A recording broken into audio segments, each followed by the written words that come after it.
We used to use the FN, the standard FN, not like you've got here. This is a very much updated version, but we used to use the FN mostly for internal conflicts, situations, for political reasons, because as you know, the Rhodesian government was under international sanctions.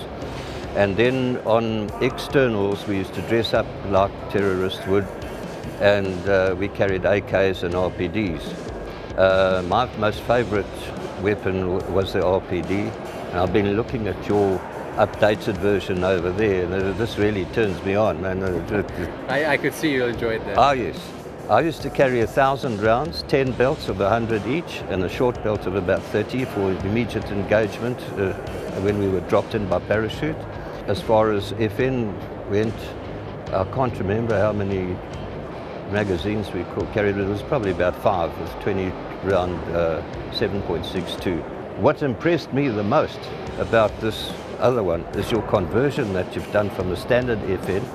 It's got so many advantages. It's the shorter barrel, particularly handy for parachuting into scenes. How did you find the reliability of the FNs back in the day? Was there anything you Extremely accurate. We were taught by a founder member of the British SAS, a guy by the name of Reg Seekings, very well known. He was an absolute stickler for routine and rifle drills. He used to make us lie down in the mud, blindfolded, and you had to strip and assemble the weapon. And I'm not sure if I'm 100% correct, but I think I could do it in 19 seconds. Let's strip and assemble it. Now Keith, I hear you have a book that you're working on. Can you tell us a little bit about that? Sure. Well, I've written a book already. It's about the hunt for the Zipra, which is the Nkomo's terrorist group that shot down 2 passenger aircraft with civilians. And 107 people were killed, and of those 10 were bayoneted and shot to death. They were mostly women and children.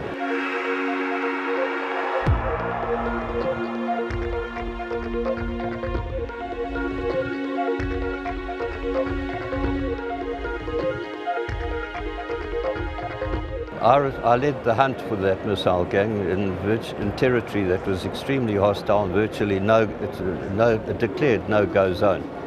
And to do that, I had to turn around 100 former terrorists we were programmed to shoot each other on sight a week before that they accepted an amnesty deal. And the amnesty deal required them to be retrained and deployed to their villages to sort out insurgents that didn't want to stop fighting the war. And there was some altercation that took place there, and I went there and solved the mutiny, and I then had to retrain them. That's a story on its own.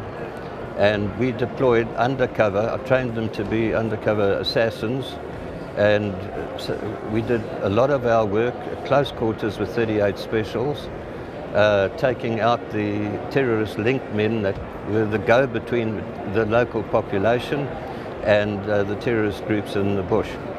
And together with the strategy that I devised, we hunted down the missile gang that brought down these 2 aircraft, and we were very successful.